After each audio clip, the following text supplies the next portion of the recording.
Just a brief background about myself. I'm an event producer. I have been managing and working with events for over 14 years, spanning in live entertainment, all the way to corporate and nonprofit events. And I truly do believe events are a secret growth hack for any business, which is why we're so passionate about what we do at Vendorspace, and really getting into creating experiences, because that truly is the key to event success. So today, we're going to be covering why your event experience matters, the value of vendors in event experience, what vendors you can use for engagement, and how to use vendors at every stage of your event. So thinking about COVID and, how things have been, it's definitely been a change for the event industry, right? Since COVID, there's been a lot of questions around how can organizers and their events still monetize? How can they engage and how can they scale? When it comes to monetization, traditionally it's tickets. That caused a little bit of a challenge with COVID, because switching to virtual, not everyone was charging for their events. They weren't understanding maybe how you can do that, or understanding the value of the event and still being comfortable putting a ticket price on there. And then, of course, with everyone in lockdown, you're sitting at home. How do we engage? How do we keep that interaction? How can we mimic that in the virtual world? And as well as thinking about how can we scale? Can we use these events that we started working on and actually scale it and grow it into making it something that's profitable, or at least valuable for, our events throughout the year? Now, being that we're, in our second year of COVID and hopefully coming out of it, a lot of these things have changed, especially with the idea that, live person in events are slowly creeping and coming back. Now, the issue that organizers have been facing is really just with virtual events, 80% of them are free. And this is according to Bizabo blog, which the link is here. And Morgan, if you can go ahead and drop that link in the chat. Now, when you think about event registrations being free, it really kind of questions what value organizers are putting on their event experience and why is it deemed free. Not that there's nothing wrong with that, but when you can start getting a little bit more creative, when you can start thinking out of the box, we can now shift this diagram and hopefully have more paid events, because now you're investing into what people are feeling. Psychologically, experience is all about that feeling that you're creating with people, and then what they get from it and what that takeaway is. So our whole goal today, and just moving forward in general, as we all are trying to establish the new norm for events, is really trying to figure out how can we put more value on the event experience, no matter if you're doing virtual, hybrid, or in person. Now, the thing with having a free event is that, it's making sure that you can pique interest from the beginning to the end. I don't know if I'm the only one, but there's so many times I have purchased a free ticket and I completely forgot about the event. So now we have to break down our events and really understand how can we engage and create that fear of missing out? How can we create that excitement from the very beginning that they had, that they put their ticket all the way to the end? Because now we want to make sure that we're keeping our event top of mind moving forward as we inch closer and closer to the event day. So we're now dissecting our event experience into 3 stages: before, during, and after. Now, Julius, he's a huge event influencer, and he made a really important comment on LinkedIn this week, but it really was honing in and focusing on, the challenges that may be faced as we ease back into live in-person events. Now, with virtual, of course, the issue has always been how do you engage and do all the exciting things behind a screen. With in-person, now we're going to be faced with understanding how can you get people out of their comfort zone? How can you get them to feel safe? But what can you do that is so interesting that says, you know what, I'm going to leave my house after 12 months of being inside and go to your event and spend that money and really truly enjoy myself. So these issues or challenges can be solved by really coming down and getting creative with your event experience. So when we do that, we now want to start rethinking our relationship with vendors. Vendors are truly a huge part of events. When you think about it, the organizer has the idea, and the vendors, they're the people that are bringing it to life. They're taking each of your components. Maybe you need, a big prop or activation. You're going to use vendors to bring all these things to life. But now we're going to approach it as understanding how can we work them. So not only is it, a benefit for them, but it becomes a win-win for both of us in understanding their value. Now, the value of vendors is they have the ability to enhance your event, economize your event, and expand. When enhance, they're bringing all the extra wow factors to your event. And when you think about your relationship, if you can work out partnerships, they can actually help economize your events by helping you to spend less, because now you're more invested in working with them as a partner versus just hiring them. As well as also thinking about vendors can help you to expand your event. Now taking it from that small concert into this dynamic festival, because you now have a vendor market. Maybe you have, fun carnival games and different activities, all were provided by your vendor. So really using them with these 3 E's in order to truly elevate your event experience. Now, we're getting into before the event. So in the first stage of your event, going back to when you have free events, you really want to think about how can we have a strong call to action from the day your attendee goes to purchase your event all the way up until event day. And one thing to always make sure that you're thinking about is, how are they interacting with your event, whether that's website, whether that's your platform, however it is, it's truly understanding what are the steps you're going to be taking in order to engage them. Now, one idea that has been really growing and has been popular is providing event toolkits and safety kits to your attendees. So when you purchase your ticket, selected free or for, hopefully you'll get back into selling tickets, you now have the opportunity to give them something that they can use for the event. Think about, packing this toolkit or this event box with not only PPE stuff to make people feel comfortable and at live events, but it can also be full of goodies and even like swag bags.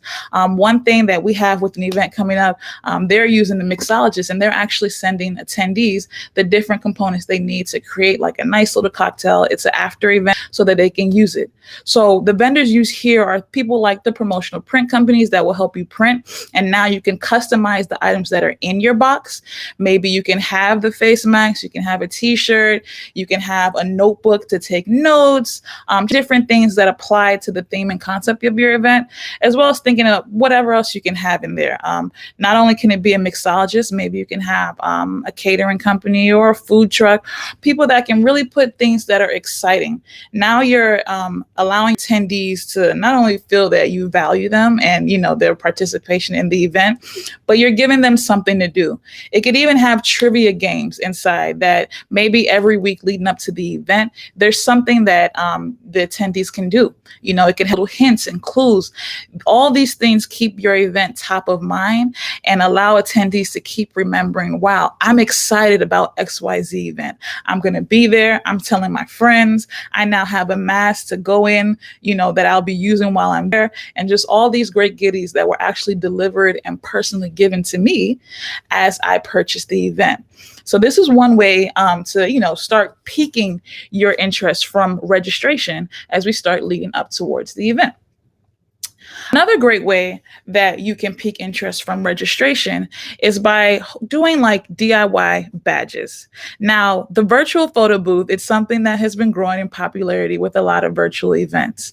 It's a great asset to have and a really fun and engaging tool. Now, traditionally, you just use it as a screenshot, take a selfie, you have a nice, beautiful frame. But now maybe we can elevate that and think of new ways that we can use it. With badges, whether your event is in person or virtual, you can allow attendees to take a selfie that's used for a badge to access the event. If you're getting back to in person, people are not really into touching stuff just yet. But this virtual badge is something they can show on their phone. It's something that they created, they personalized, they took their selfie in your virtual photo booth. And maybe you have a designer that provides a template that, people can use, of course, making it very easy for everyone to use. But this is another way that you can use the virtual photo booth vendor before the event rather than just using them during the event. Another way that we saw recently, and I saw this at Untethered when we spoke last week, they use their virtual photo booths to do headshots. Now, when you do virtual photo booths, if you're not familiar, you literally have the opportunity to design the background. So why not take the opportunity to also offer headshots? Just because we're virtual doesn't mean that we have to lose out on the activity, and it doesn't mean that we have to lose out on the fun that you were traditionally or that you're used to in in-person conferences and events. So really thinking about, okay, here is my vendor. Now this is their normal solution. Now what else can we do? Now these are just a few ways, but definitely just a few ideas to get you thinking in that direction of how can I work with my normal vendors to create some more exciting and different solutions for the event before. Now, during the event, this is event day. It's time to wow your audience. It's time to take it up a notch. Now, we talked about, doing our concert with Beyonce. That in itself is a moment people want to share. But you always just want to think about what are those Instagrammable times that are happening there. Because Instagram is so popular, everyone wants to have those Instagrammable moments.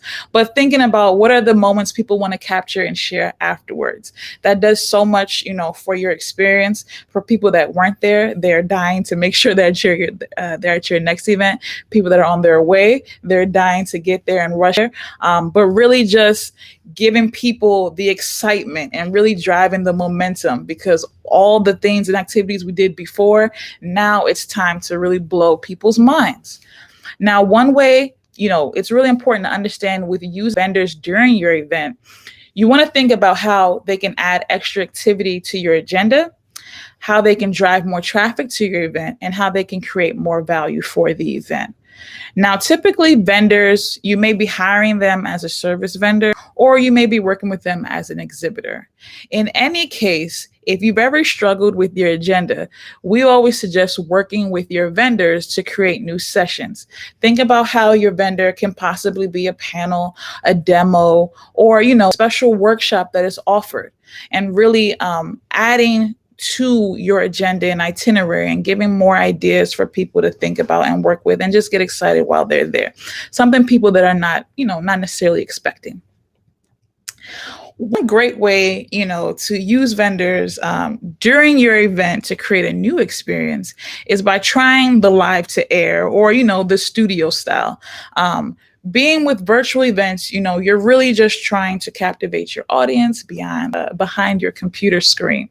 So traditionally, you just always see your face. It gets boring. We've all heard about Zoom fatigue, but this is a unique way that has been growing and has really become really popular, but it's by creating that studio set and really casting and giving this feeling that we're almost watching a TV show, or we're watching you guys and we're interacting with you in a different way than just sitting here and talking to you, face to face.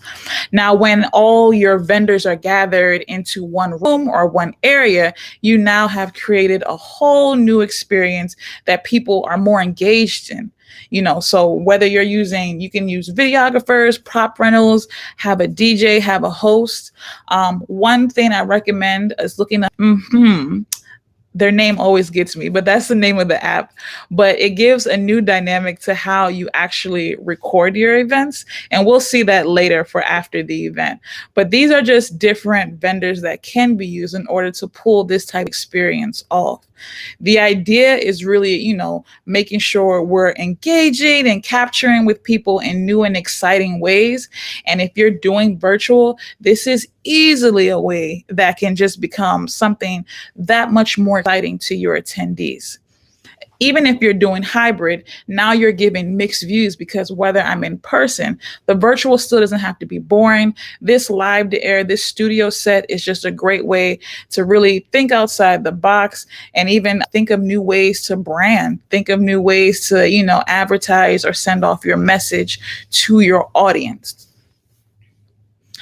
Now, typically, any enhancer, vendors are here to usually spark excitement.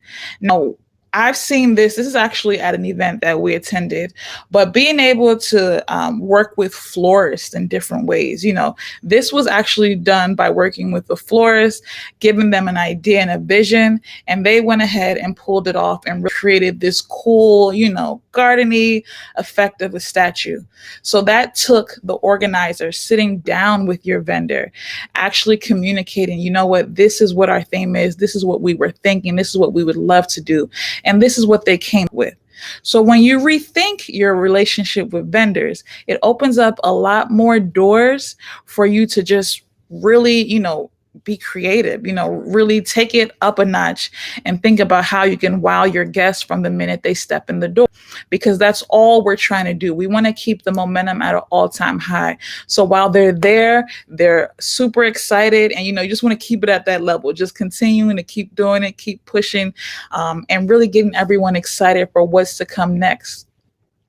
Now, working with vendors in this capacity, there's several ways you can do that, not only with florists, but with decor, even with artists, people that create art. We've seen people that they almost are creating an exhibit for fundraisers. And now that elevates the experience because they mimicked a museum feel. And all they did was they took a blank hall space and they had a hard artist bring in their art. And now it's a whole different experience that people are walking to. So it's not just a dinner that we're raising funds for the nonprofit. Now we're in an exhibit. We're in a whole new museum. And that is exciting. Now there's a different element for me to view at the event and actually walk around and see the different things going on. So really think about when you're booking your vendors and working with them, go ahead and set up those extra meetings, set up those extra time, and think about when you're selecting the artists, can we do anything more than what they usually provide? Yes, food trucks provide food, but can we do a food challenge with this food truck? Or can we, advertise maybe a new item that they haven't had on their menu that they're going to release at our event? These are exciting factors that you can use to build up your experience and really use to excite your attendees.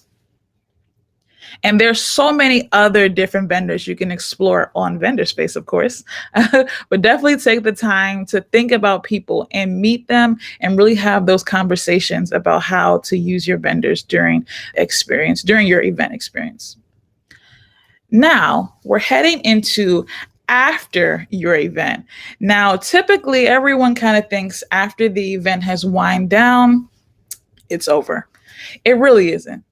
This really is like creating a new beginning for your event. You have the opportunity to re-engage, and that is literally what you want to do from the minute they leave all the way up until your next event. You want to figure out, how can I keep reliving these moments with them and keep re-engaging with them in ways that they remember our event. Because at the end of the day, whether you're doing virtual, in-person, or hybrid, more than likely you're going to have another event coming soon. And you don't want people to forget the feelings they had before and during your event. So after is just as important as before and during. Now, whether you're doing it virtual or you have video content from your in-person event, doing something like an on-demand library really allows people to relive the moments. Not everyone has time to sit down 8 hours out of the day for your conference, or just in general, they just may not be available. Thinking about how they can still have access to the content and still relive the content is something that truly continues to keep that momentum and excitement going, whether your event is coming up in the next few months or even another year. Now, when you have your on-demand library, you're now creating new ways to monetize your event. So even after the event is over, you have a whole new avenue and a whole new plethora of ways to monetize. Now, when we say that, because you have your on-demand library, you can now say that, playbacks or access to even be able to have access to the on-demand library will be a different cost. So really thinking about the different ways you can now start to re-engage with your attendees and think about ways they support you. If they had so much fun before and during the event, they're going to support you after the event. So take advantage of that and really think about, what vendors can we collaborate with to really make this a whole different experience after the event.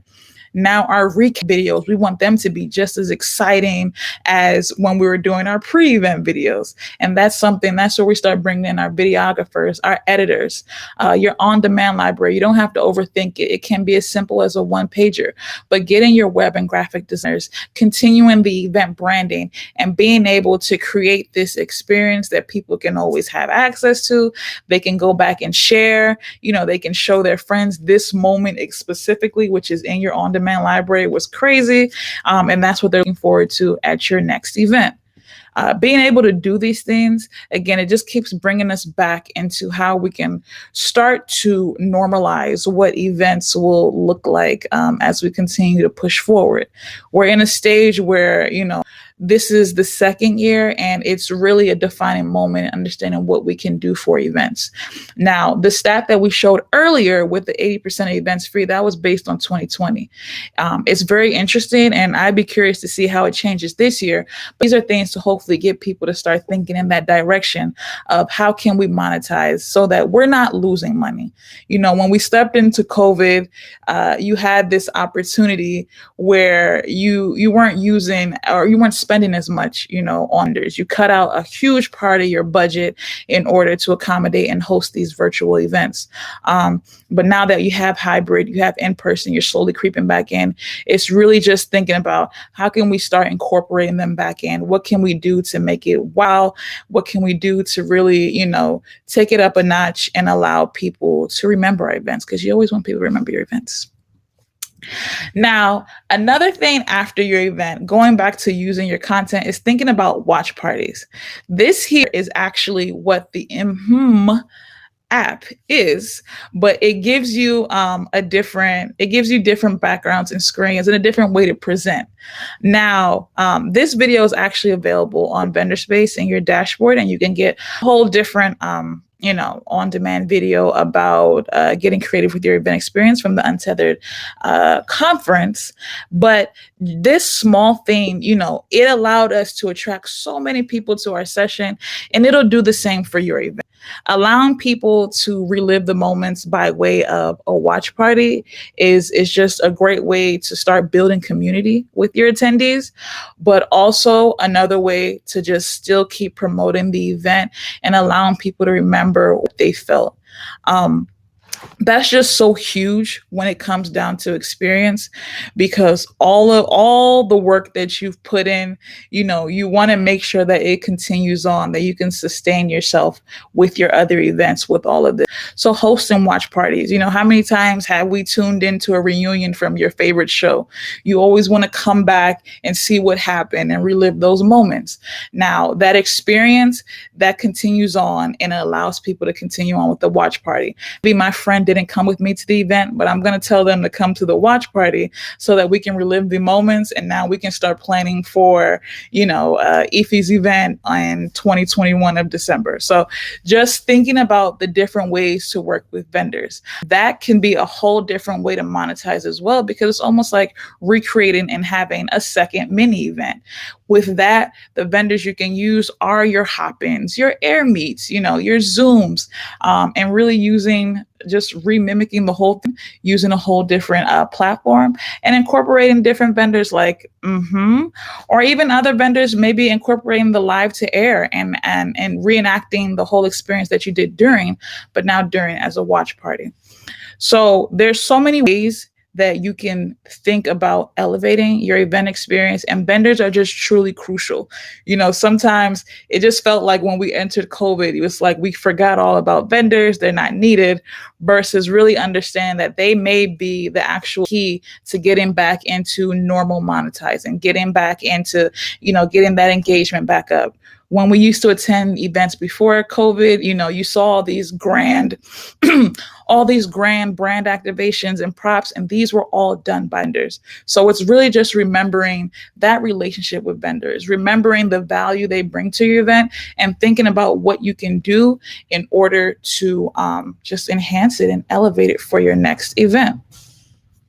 Now, you get a lot more tips about getting creative with your event. We actually just published our latest blog this morning, Getting Creative with the Senses.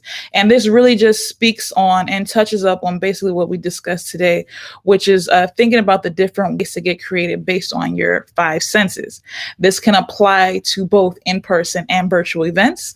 And Morgan, if you could be so kind to drop the link in the chat, everyone has access to it, and we'll also email you the copy of the full guide so that you can actually have some hard facts and data that you can use to think on when getting creative. So thank you guys. I truly appreciate you. We are now open for some questions if you have any. But hopefully, this definitely just gives you a starting point on how you can start thinking about how to get creative with your next event. Ify, I just give you a round of applause because that was awesome. That was really, really great. I actually have a couple of things if I can layer on some comments. Sure. And we are talking in the chat box, and this will live after today. Vendorspace right now is adding a feature that is our own library where we're going to have all of our vendor summit and all of these sessions. In the meantime, Ify and I do need to get together on short-term releases, but we can look to get you guys this content. That's a private link, or whether we post it on YouTube or whatever. But we're happy to share this information with you because our goal is to empower minds that are looking to create events and to help accelerate the momentum that helps you get to the next level. And knowing that everybody has their own strategy and everyone has their own objectives, there is no bad place to start. And even though we're challenging you to get creative, you don't need to think about spend big bucks to make big impact. Exactly. A lot of it is just sitting down. Like when you said sitting down with your vendors, actually, I'll start there. You said you were talking about leveraging vendors, and you brought that very cool statue of the guy playing the piece. I have had my most success in event production in developing strong relationships with my vendors and creating very cool solutions with them. And I've produced for the Olympics. I was on the NASCAR circuit with Red Bull, and I was doing all of their VIP hospitality. One of the things I wanted to mention there, when you were talking about the painter in the gallery, one of the things that I got into the habit of doing, and I've done this with welders, I've done this with painters. I've done this with people with chainsaws and ice carving. You can actually bring your vendor in and give them a space to work. Actually, another thing I did was I actually brought in a live tattoo artist. And if you wanted a tattoo at one of my events, you could actually lay down and get a tattoo and people could watch. So, people right now we're in this, and it's not going anywhere, but people are very used to looking. They like to look, and they like to watch, and they like to see things develop, and they like to see finished product. And everybody loves something that goes from concept to completion in front of their eyes. So if you're able to think about the reveal. I'll never forget, I was at Madison Square Garden once, and I was at a Knicks game, and halftime came. And this man rolled out with this black blank canvas, and he just started splattering paint and paint around, and he was whipping paint around. And I was like, oh my gosh, what is it? What's it going to be? And very quickly, it became this amazing portrait of Jeremy Lin, who was at that time playing for the Knicks. That's very cool. I was like, oh my gosh, this is so cool. I'm actually watching this art be created on the floor of Madison Square Garden. So we're thinking about leveraging the talent of your vendor at the event, not just having to bring the finished product to the event. And that's so cool what you said, just real quick, the reveal. I think that's the thing that people can focus on, thinking about it that way. Think about your event day as the actual reveal and use that as a way to build up, because that's cool. Yeah. Special guest, speaker. And you see it all the time, right? With especially, and there's something else to do. No one should try to do anything in life without doing a little bit of research and learning from people who have done it in the past. So when you're looking at wanting to do a conference or wanting to do an event, go read articles on South by Southwest or large expos that have been happening year after year, or the Biz Bash, like there are expos and there have been conventions and there have been people meeting in events for a very long time. And tribal knowledge and experience does lead to streamlined efficiency, and that leads to more creativity. So doing a little bit of recon and just going out there and doing a Google search on the best events of 2010, the best events of 2015, 2020, they have that. And build up a little bit of understanding of where people have been, and you can springboard yourself off of that knowledge. Compromise. So one of the things, I'll never forget, I was in Baltimore doing the Red Bull Amapico project. We were building this display for all of the nonprofit entrepreneurs that were coming in to make change. They were in this startup incubator. And I needed to create this storytelling mechanism, and I was in a bind. I could do it. And so I thought to myself, who could I call to get this done? And so I called Frank, Frank, who comes to our lives. And I was like, Frank, I need a whole bunch of teeny tiny little text. I can send you the art. He was in California. I was in Baltimore. So he had 3 hours advantage. I sent him the art. He's like, I can get you the art, but I can't pluck. I can't take all of the art out and have you have a clear transfer, but I can send you the tools. I can send you, what you need to get it done. And I can send you the die cut piece. I was like, great. I'll have 4 artists standing by tomorrow to pluck. Mm-hmm. And so then he sent me overnight this beautiful artwork that I had artists waiting in more to help finish his piece.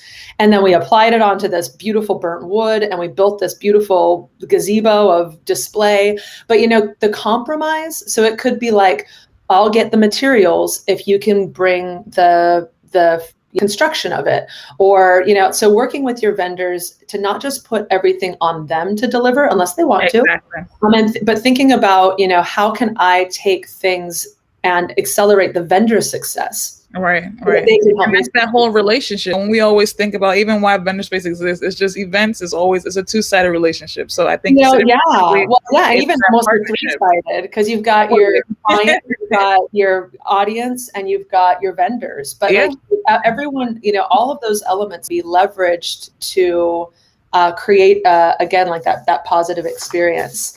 Am I good? Am I good to keep going? Thoughts? Hannah wants to hear more about incorporating our other senses in virtual hybrid events. Cool. Well, I'm definitely, we're going to follow up. We're going to send you that link, and that is a whole nother conversation, but the same way to do that. Yeah, we do. But one of the best ways to do that, as far as virtual and hybrid, is definitely taking advantage of those events and really sending stuff. People like to feel special, and those boxes, it really elevates your experience, because now I know my event's online, but I received something from you that I can use, or I received XYZ in the mail that has all these different things. That's where your senses can come in. That's where you can give them something that they're touching, something that they're tasting, something more visual outside of the online event. But that's one way. But there's tons of ways that, you can dive into figuring out how to incorporate the senses into virtual events and figure it out. Well, and with that said, Hannah, the challenge is not about satisfying every sense every time, but the challenge is about considering each sense so that you are thinking about creating dynamic and experience as possible. You missed the intro, but we have a tendency to play music at our events. And it's something that you don't see at a lot of events. And when when we take a break, and when we do breakout sessions, our main stage is always bringing information visually through slideshow and informing our guests around different things that they can interact with or raffles that they can enter. But then we also have this curated playlist that has specific music that is talking about, we did this hair pop, give a little love event for Valentine's Day. And the music was all about giving gifts and sharing love and making people feel like they wanted to hug somebody. But then we did our vendor summit, or we do something like this, and empowerment music. It's about, appreciating music, appreciation. We just had the, You should be thankful for what you got. And there's my singing That voice. makes such a huge difference. Like that mood. Yeah. So just doing an exercise that, okay, how am I considering what people are hearing? Am I considering what people are seeing? Am I considering, and it could be like you're just sending a recipe for the cocktail that the mixologist is going to feature. Exactly. And that can be digital. It doesn't have to be a physical piece of paper that you put into, and that's cool too. Don't get me wrong, because I like the physical pieces that show up, but they can get expensive. Something super simple that you could, put a stamp on an envelope, and paper is envelope. You could send something quite cheaply. Boxes, if you are paying, if it's a paid event, you can certainly send boxes out, but you can also send that recipe to that person. And then you can encourage them to take a photo, tag it, and post it and be like, I just made this drink. Thanks so much to X event for providing me with this recipe or something along those lines. I think what you said was really important, and we'll probably come up with a doc for that. But just doing a little exercise and maybe putting in a worksheet, but something that you can always use. Like literally think about that before you start your event. Because to Stephanie's point, just because it's virtual, it doesn't mean that, number one, you don't have to use all your senses, but even if you can incorporate one more, we're just, we're elevating our experience that much more. That extra small step of the hearing, and now all our music is themed to love, or the visual, now all our backgrounds are all lovey-dovey, or whatever it is. So definitely just doing that small exercise with your event team and really just plotting thinking of the different ways, big brainstorm before you go to, building out the production of your event and thinking about it. That's definitely. Well, I think the only other thing to tag onto that for now, because, I could talk forever about everything, but sometimes it's just about delivering quality. So sometimes, like if you're going to do a yoga session, or if you're going to do a high intensity exercise, or a band is going to play, virtually, it's not as easy to do as in person. And technology is very sensitive to sound. So number one, rehearse and make sure, rehearse and be broadcasting so that your audience, that you're testing the view of the audience so that it's a positive experience. Sometimes sound will freeze things, will make things really awkward for your audience experience. So sound levels, etc. And we really do encourage for anything that has that sound element, because we love the live experience and we love music and we love exercise and getting people warmed up. But recording that stuff. Pre-recording anything that you can pre-record that has complicated stacked layers will make the process of running a virtual event infinitely less complicated. So consider not just about peaking the environment, but just making the environment enjoyable, like just baselining, like not making it like, oh gosh, like I can't listen to this, or this person's choppy, or, and Ify and I, we can speak to this because we've actually gone live and had bad experiences broadcasting these things, and we've learned by doing. But now the practices make the experience so much better. Yeah. I think that in itself, literally just keeping your experience enjoyable, like that just should be key. No matter what you choose to do, whatever you want to add, just make sure it's enjoyable. And to her point, when you're thinking virtual, pre-recorded is definitely another thing you can do to, elevate your experience as well. Just how can we make this the easiest, most, just easiest, I think is the word, easiest thing to enjoy right now. Oh boy. I just a couple more points that I had. We spoke a little bit about the digital gift box, but I did attend South by Southwest this last couple weeks ago, and they had this digital page on their website that had discounted opportunities for a lot of their, for me. And it was an interesting approach because it gave me the chance to take advantage of any of those things that I wanted to take advantage of.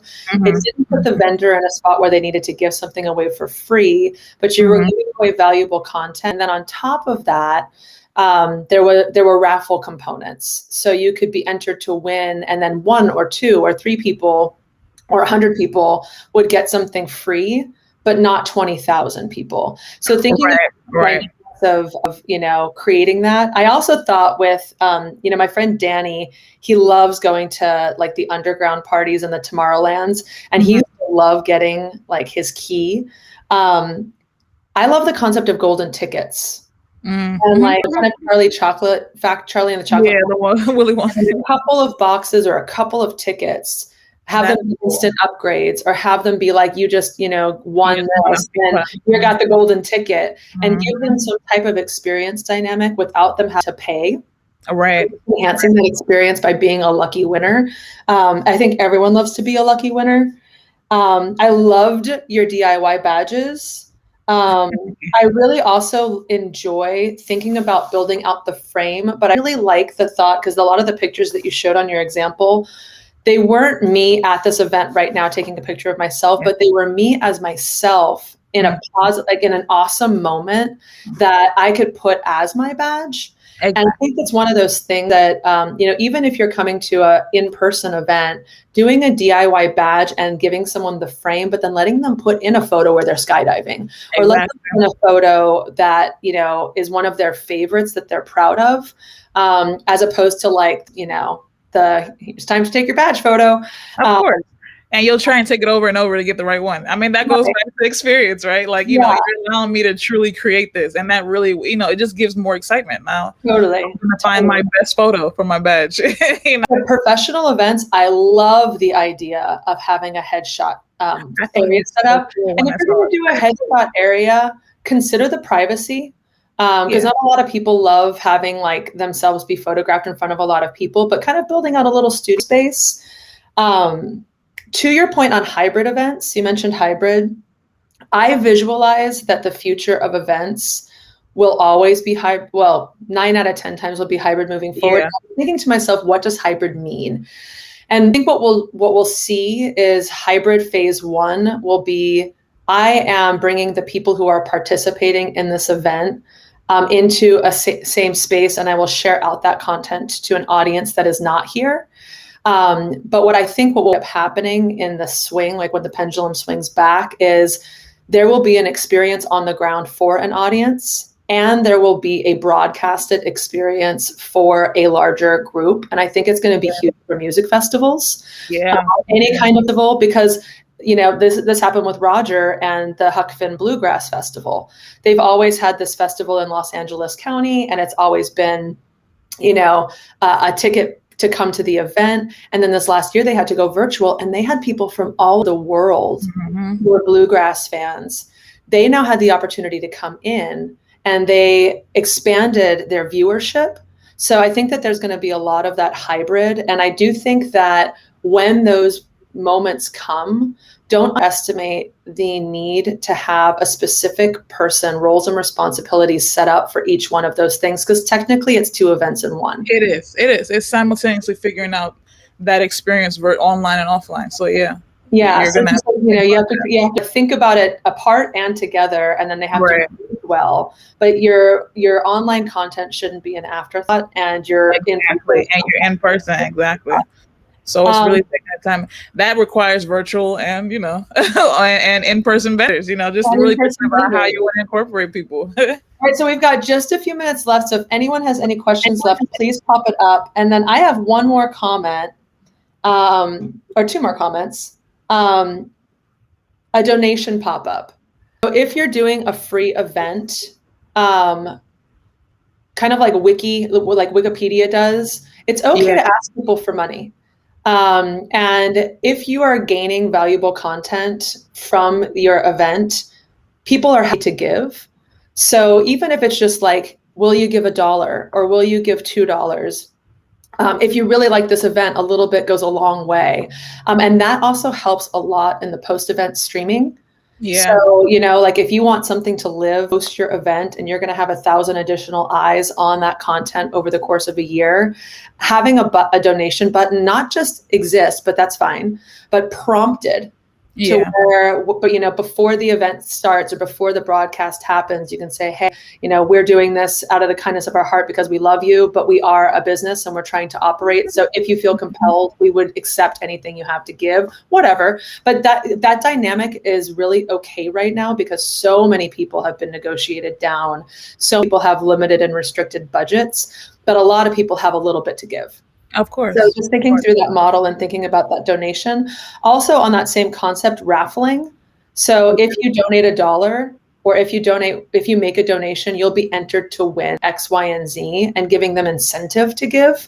Yeah. And maybe there's a couple of good prizes, like maybe you have friends at an airline that can get them flights somewhere, or maybe you can collectively utilize your credit card points and you have some type of something that comes from somewhere, and you can give that to a person that has value to them.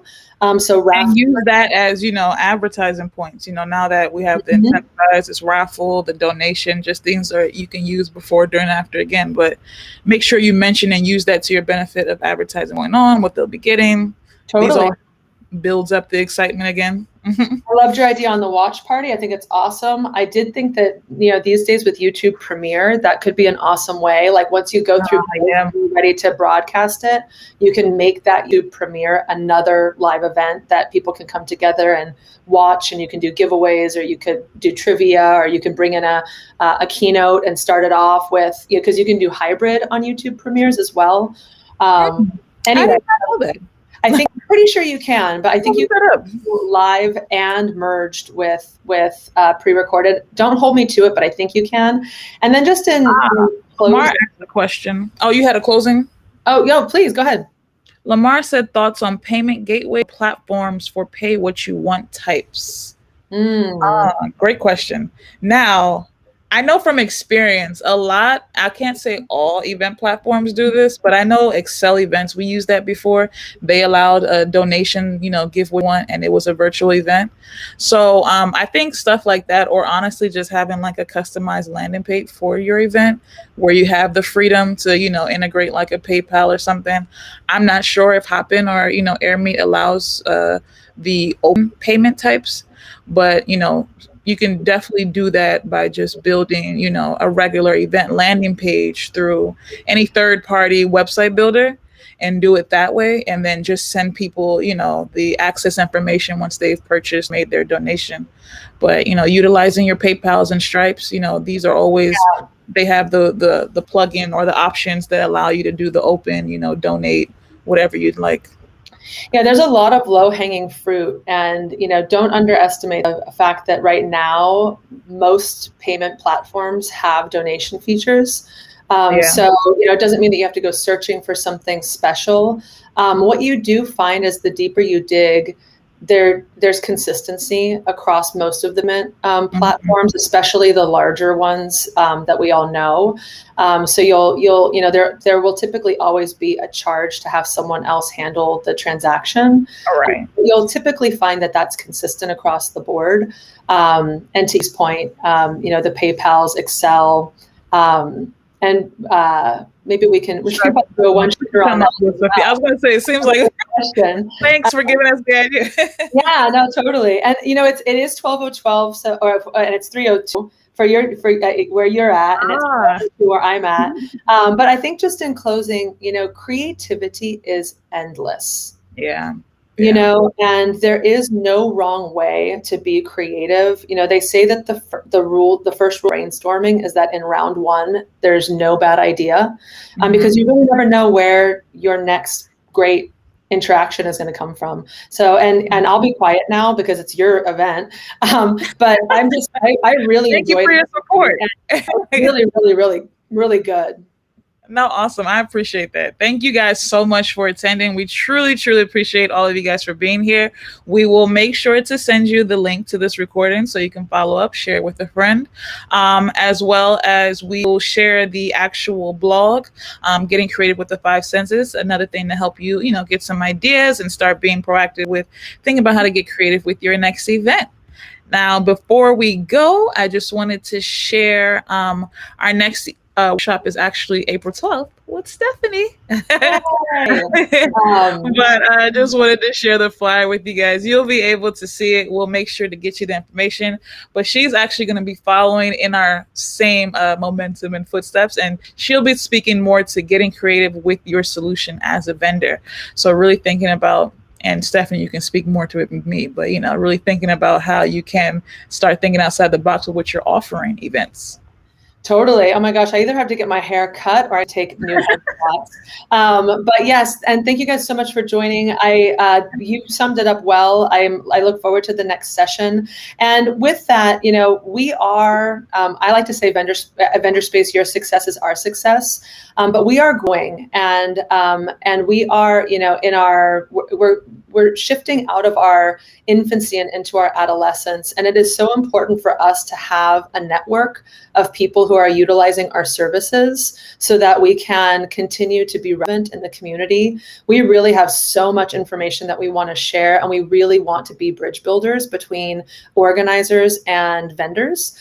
So please join Vendorspace if you haven't yet already. Give us open feedback on the experiences that you're having, because we are in development and we are around to stay. So come in as an early adopter, and we will respect you for that as we get bigger and bolder. So thank you so much for your time. Yes, thank you guys so much. Make sure to follow us. We'll follow you. We'll connect. We hope you guys have a great rest of your Wednesday or Tuesday.